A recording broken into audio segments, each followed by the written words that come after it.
Friends, कैसे हैं आप सब। तो डियर, आज का क्लास जो है ये हम लोग का हिंदी पेडालॉजी का है। तो चलिए हम लोग स्टार्ट करते हैं आज का क्लास। तो जैसे कि आपको पता है कि सीटेट में हमारा हिंदी जो रहता है 30 मार्क्स का होता है, ठीक है।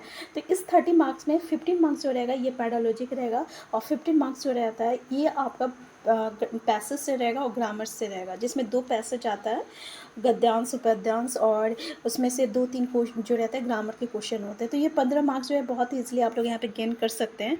तो चलिए हम लोग आज का जो 15 मार्क्स का जो क्वेश्चन है हमारा पेडोलॉजी का, उसको डिस्कस करते हैं। पहला क्वेश्चन है आपका कि भाषा शिक्षण के संदर्भ में बाल साहित्य का उद्देश्य क्या है।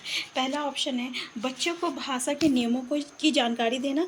दूसरा है बच्चों को उत्साही पाठक बनने के लिए प्रोत्साहित करना। तीसरा है बच्चों को साहित्यिक विधाओं से परिचित करवाना। और चौथा है बच्चों को जीवन कौशल सिखाना। देखिए हमारा करेक्ट आंसर क्या हो जाएगा यहाँ पे।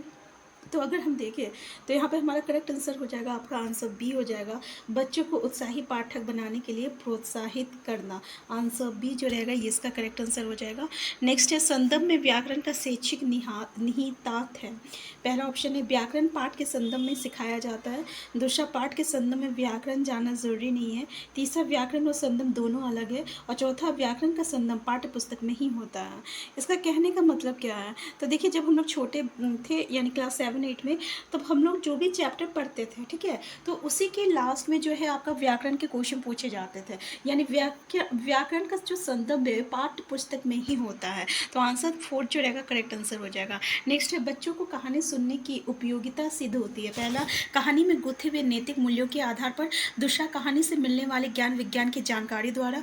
तीसरा, कहानी से मिलने वाली सीख द्वारा। और चौथा है कहानी कहने के तरीके द्वारा। देखिए इसका करेक्ट आंसर क्या हो जाएगा। तो ऑब्वियसली अगर हम लोग कोई कहानी कहते हैं, ठीक है, बताते हैं बच्चों को, तो उसकी उपयोगिता कब सिद्ध होती है, जब उससे हम कुछ सीखते हैं। जैसे कि हम लोग खरगोश और कछुए वाले कहानी सीखी है, तो जिसमें खरगोश को बहुत घमंड था ना कि हम बहुत तेज दौड़ते हैं, और वो कछुए पे हंसता था, लेकिन बाद में कौन जीता, कछुआ जीता। तो इससे हमें सीख मिलती है, तो कहानी से मिलने वाली सीख द्वारा। नेक्स्ट है अवलोकन के आकलन का भाग तभी कहा जा सकता है जब अवलोकन लड़की और लड़कियों का अलग अलग किया जा रहा हो। देखिए ऐसा तो हमें कभी भी नहीं करना है कि लड़की और लड़का का अलग अलग करना है, ठीक है, ये तो बिल्कुल गलत है।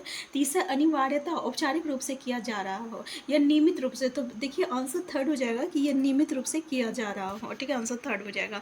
नेक्स्ट क्वेश्चन है सुरभि किसी भी ऐसे शब्द विशेष को बोलने में कठिनाई अनुभव करती है जिसमें 2 से अधिक बार त की आवृत्ति हुई हो। आप उससे ऐसे शब्दों को बार बार सुनने के लिए कहेंगे, बोलते समय इस ओर ध्यान ना देने के लिए कहेंगे, त वाले शब्दों को बार बार उच्चारण करवाएंगे, या ऐसे शब्दों को विकल्प ढूंढ के देंगे।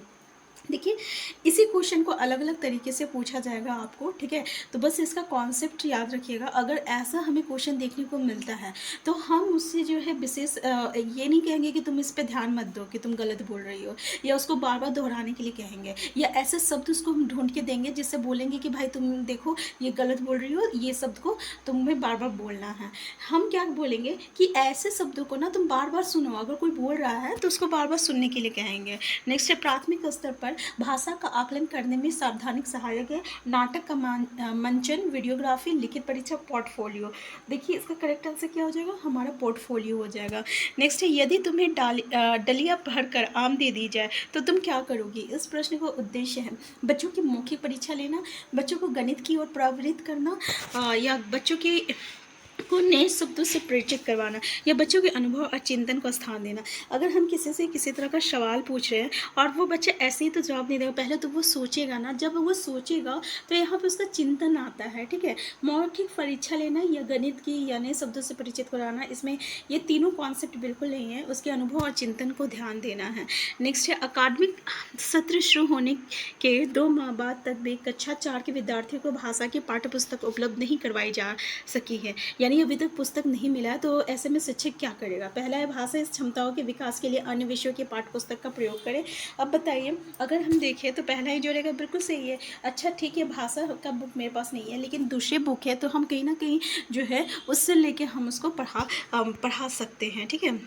नेक्स्ट है भाषा शून्य इसमें विकसित नहीं होती। इसका शैक्षणिक निहितार्थ है कि भाषा सीखने के लिए डेढ़ से अनिवार्य है। सामाजिक अंतःक्रिया, विद्यालय, पढ़ाई लिखाई, भाषा प्रयोगशाला, पारिवारिक संवाद। तो सबसे ज़्यादा इंपॉर्टेंट क्या है? सामाजिक अंतःक्रिया है।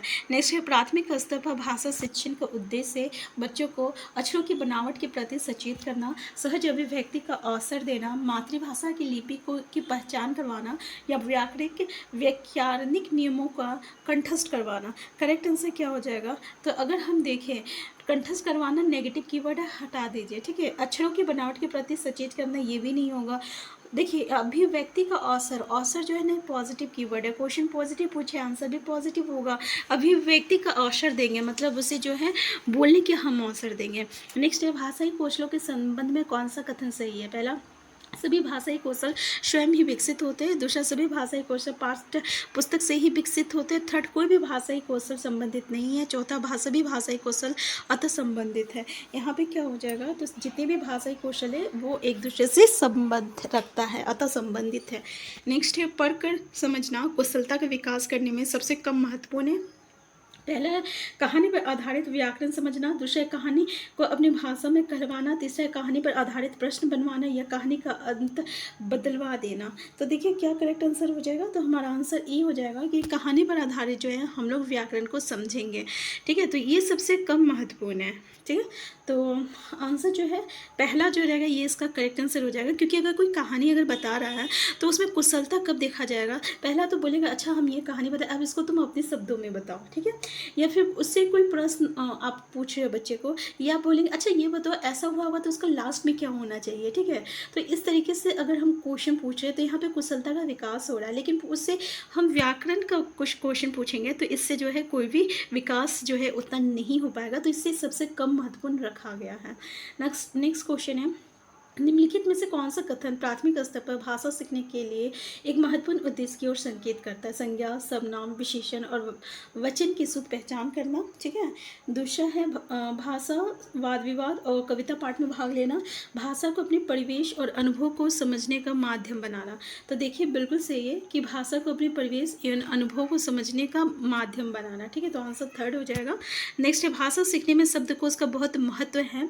निम्नलिखित में से शब्दकोश का सबसे कम महत्वपूर्ण उपयोग कौन सा होगा? किसी शब्द का अर्थ जानना, किसी शब्द का समानार्थी शब्द जानना, किसी शब्द को सही वर्ती जानना या अक्षर या वर्णों का क्रम जानना। तो देखिए करेक्ट आंसर क्या हो जाएगा हमारा? तो अक्षर या वर्णों का क्रम जानना हो जाएगा। नेक्स्ट है जब बच्चे भाषा से भिन्न कोई विषय पढ़ते हैं तो वो साथ साथ परीक्षा की तैयारी भी करते हैं, केवल अवधारणा ही बना पाते हैं, केवल विषय ही पढ़ते हैं, साथ साथ भाषा भी सीखते हैं। तो क्या हो जाएगा हमारा यहाँ पे? साथ साथ वो भाषा भी सीखते हैं, ठीक है। तो पता है ना अन्य विषय जो है भाषा से संबंधित है।